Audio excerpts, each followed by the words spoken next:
Cribrum is a software development company founded in the last couple of years, and we were built on the premise that software applications should be able to be built faster and delivered a lot more quickly than they are. This would lead to less expense, or don't like to use the word cheap, but certainly cost people a lot less.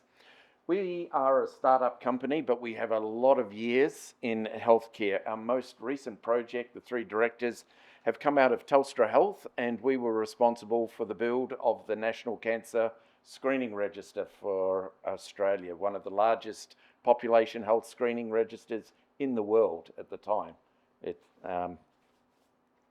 So what did we do? As I mentioned, software development, especially custom software development, is expensive. Because of this expense, or the development skills are expensive, the development times are long, customers, we find, are reluctant to experiment, to try new things. Because if you're waiting 2 years for a feature to be implemented into your product, or being told that it's going to be on the development pathway, and I've been in the software vendor industry, so I've used those words myself, you're less likely to experiment. You also spend a large amount of time defining requirements because you want to get it right. You have to get it right. It's costing you time, it's costing you money. But what if we could turn that paradigm on its head and say, let's give you an environment, a low code or no code environment where you can rapidly develop your own applications or get a partner to do those for you, but to basically build on the agile framework. You know, the agile software developers like to turn things around in their sprints every 2 weeks. What if the framework would actually support that as well? So we looked at what was out there and considered a few options. For all of the reasons that you've seen today, we like the InterSystems Iris data platform. Scalability, performance, interoperability. We have a lot of experience with Iris. As I said, we used it, well, I didn't mention, for the National Cancer Screening Register. It was an integral part of the integration to all the 98% of the pathology labs in Australia are integrated electronically through the InterSystems product. Our team has vast experience with InterSystems. I have to mention, I'm at pains to mention this, for one of our directors, has been working with InterSystems since the 1980s. And he keeps going on about something about mumps that I don't understand, but he said that I'd get some nods of recognition from the audience. So we've been with InterSystems, director's been with them for a long time. So we understand that product. We like their international reach. We love the performance of it as a back end. One of the things that we didn't quite like, and I'm sorry to say, is the front end development engine. It didn't meet the standard, what we were looking for a low code customer developed front end. We liked Microsoft Power Apps. The Microsoft platform is ubiquitous in most organizations. Most organizations already have a license, though they don't know it, to Power Apps. Yes, you can see it's come from Microsoft Access. You can see its heritage and its lineage there, but it does have a nice drag and drop user interface. We chose these two, and you can see the bridge in the middle. Unfortunately, Microsoft Power Apps, their ecosystem, doesn't play very nicely with InterSystems in the back end. It is not part of what Microsoft refers to as their Dataverse. You would expect Microsoft SQL is part of the Dataverse, but you get other databases, MySQL, Maria, Oracle, all part of the Dataverse. Unfortunately, our preferred back end was not there. So what we needed to do was develop our own integration between the Power Apps front end and the Iris back end. We did this in such a way that it gives us the drag and drop functionality of Power Apps, low code. They like to say no code, but we'll see code in there. and the speed and reliability of Iris in the back end. Our integration is standards-based.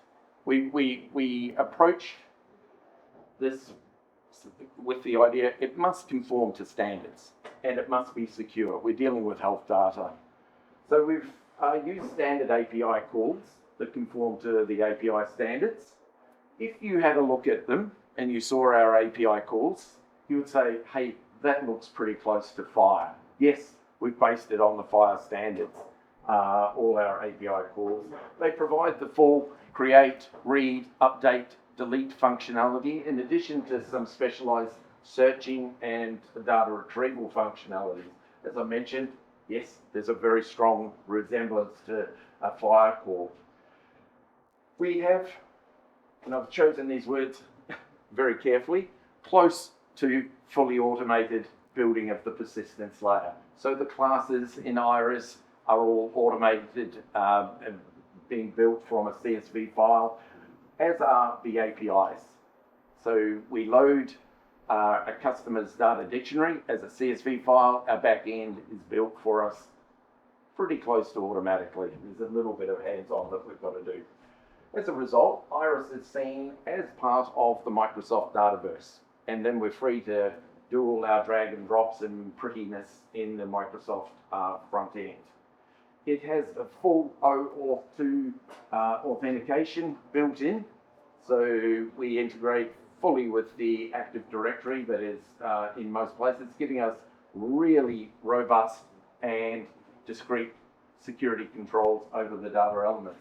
And it almost goes without saying that comes along with a full Azure integration. So, having built this wonderful integration, does it work? Well, I came to an InterSystems seminar a few years ago, and they mentioned this phrase, eating your own dog food. And that stuck. So, can we build an application using our integration? We were approached by the National Endometriosis Clinical and Scientific Trials, which is based in New South Wales. They are running a register, and our ears pricked up at registers, that's our expertise.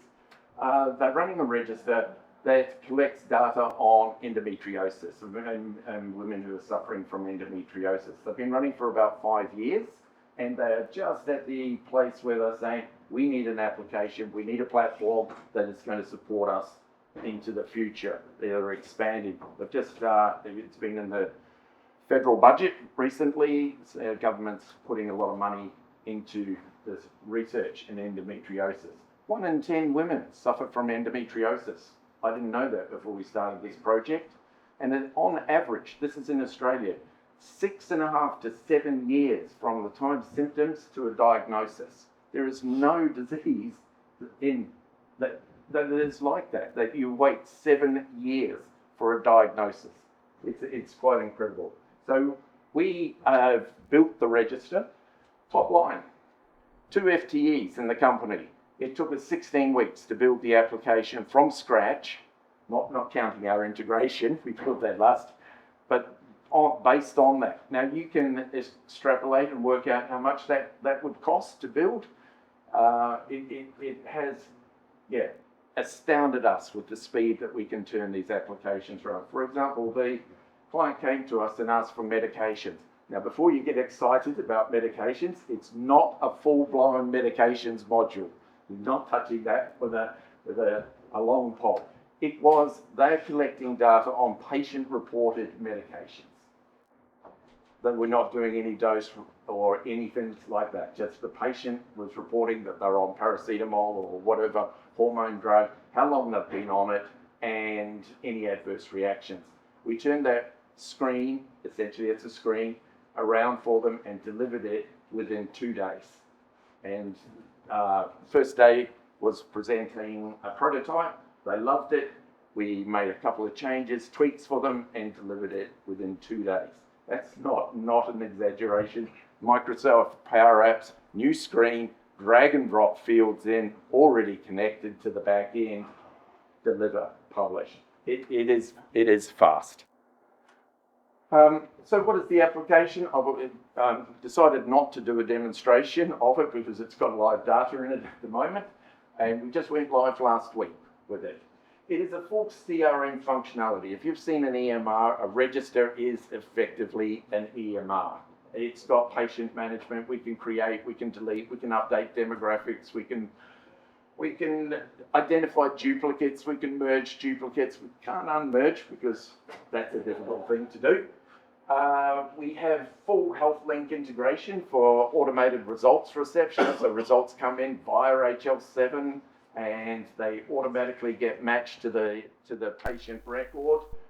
We've got granular access control through right down to row level in the data. So that Microsoft Active Directory groups and stuff is flying right the way through to the back end iris row levels in the tables.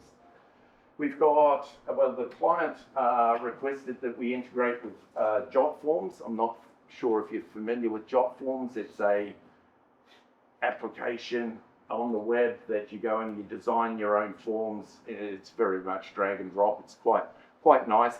This was their platform of choice for collecting the data from their participants.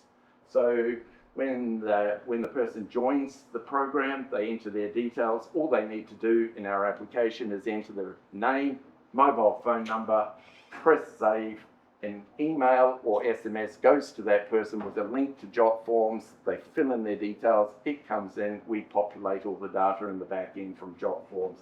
You may be familiar with Redcat, similar sort of application. We do have an integration for that as well. Most registers have their own program pathways, they call them. It's like a clinical pathway, except it's longer. Registers act over a longer time rather than your short window of stay in a hospital. So we're talking, in the case of the endometriosis register, it's at least 8 years that they're looking at their program of when do they send out questionnaires, when do they send out reminders. That's called their program pathway. So we've got that as fully customizable. They can choose, they can adjust. We can have multiple programs because they were looking at its clinical and scientific trials. They're wanting to try different programs and pathways and say, well, what if we send out questionnaires more frequently? So they can split their cohort and do trials and see what happens. Clearly, one of the big issues in any register is retention of participants. So anything that they can do, it's expensive, it's difficult to get a person on the register, so you want to maintain. It's a bit like a sales cycle, I suppose, but you want to keep people on, and being able to experiment and try things with different pathways is important to them. We have, so that builds tasks is a fully automated task thing, but we also have manual tasks that you can throw into the application as well. The big selling point for them is that we are able to do reporting. I liked the talk on where InterSystems is going with their data analysis and stuff, but at the moment we're pushing them to Microsoft Power BI. We would like to switch them off that, but they've never done anything like that before. They've worked with CSV files and Excel spreadsheets to see dashboards and see the numbers of participants going up in real time. It's quite exciting for them. So we've built that out for them. That's me, and we are Cribrum. Thank you.